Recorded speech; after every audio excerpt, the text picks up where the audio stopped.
Hi everyone and welcome to Methodical. My name is Marcello, this is my new YouTube channel, and Methodical is going to be a collection of videos that I decided to record in order to help you achieve three different objectives.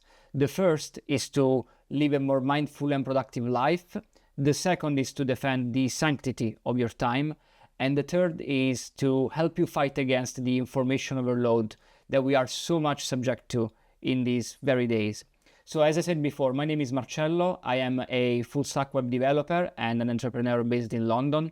I'm not going to waste too much time talking about me. If you want, please check the link below this video where you'll find my website. But for now, suffice to say that I am no millionaire, no guru, no teacher, nothing like that. I'm just a guy who believes he found the right balance between the time that he spends for himself and the time that he borrows to other people.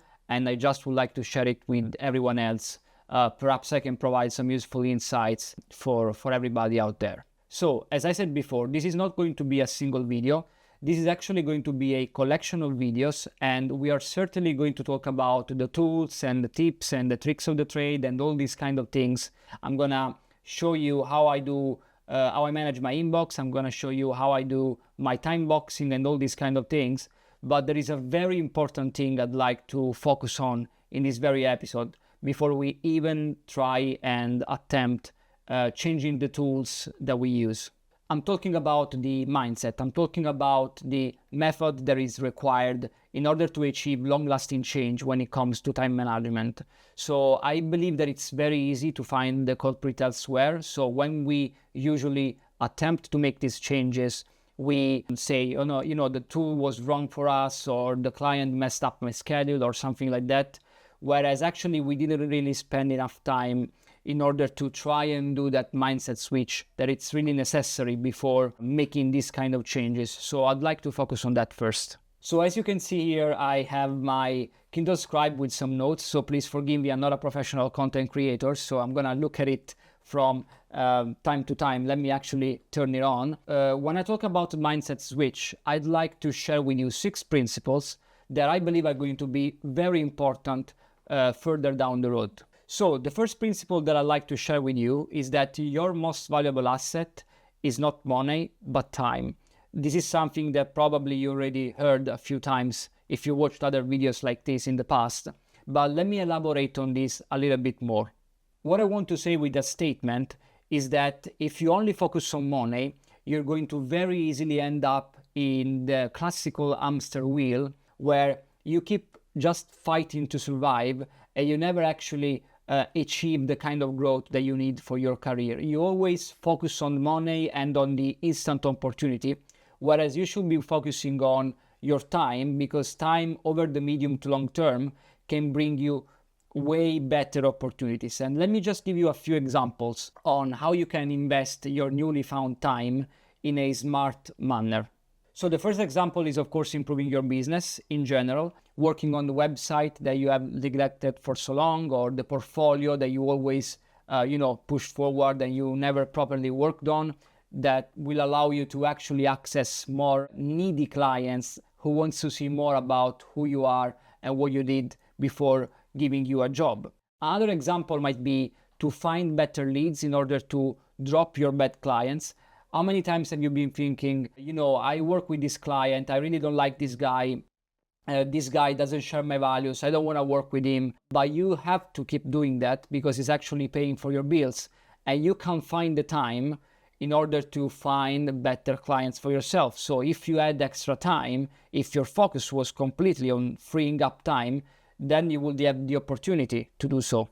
Other thing you can do if you start focusing on time rather than money is investing it in education. And this is something I neglected for a very, very long time, and I really regret it because only recently I understood the importance of freeing up time for education. This is extremely important, not just because it allows you to amplify your skill set in order to reach a more diverse range of work opportunities, but because education is what gives you the confidence to go chest up to your clients, to your leads actually, and tell them, I'm the kind of guy that is perfect for this job, and I'm gonna charge you this much because I am highly skilled and educated in offering you these kind of services. How many times have you seen people that are not as good as you getting more money than you? The reason is probably related to the education, because they believe that they know some things, even though maybe they don't really do. So imagine what you could do if you invested time in educating yourself and actually having that skill set that could allow you really to unlock a lot of work opportunities for yourself. And then last but not least, we got all the personal side projects that you could be working on and that could bring you value, not on the short term, but rather on the medium and long term, and that one day could become a full-fledged primary job for you. So this is just a few examples of what you can do with your newly found extra time, but this only happens if you stop focusing exclusively on money. Okay, so let's move forward to the second principle. There's 6 in total, by the way. So the second principle that I'd like to share with you guys is that in order to safeguard our time, we are gonna have to make choices that not everyone will agree with. And this just comes so naturally, so logically. It's very clear that the moment that we start focusing on the way that we manage our time, what's gonna happen is that the majority of our time that currently is spent for other people is going to be spent for ourselves. And the other people are going to notice that, because the society that we live in is very much used to social media, instant feedback, immediate replies. So the moment that they notice that you're not available 24/7 for them anymore, they're going to complain for that. And I want to be honest with you, when I did this journey myself, I actually lost some clients because they couldn't understand that this is the new way that I managed my time. And you need to be prepared for that, because you must know that at the end of the day, it's going to be something positive for yourself. The third principle is that consistency is key. So what I strongly recommend you is to try and resist that need of wanting to go back to the old ways, because you're going to achieve results not on the short term if you follow this journey, but only on the medium to long term. So if you're not consistent, this is never going to work with you.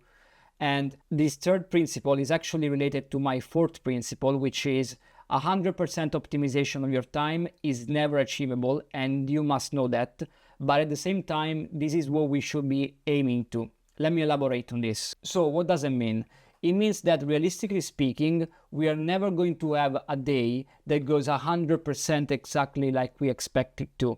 And this is because we have external factors that are influencing the way that we live our day, including other people, for example. And so you need to set out realistic expectations for your days.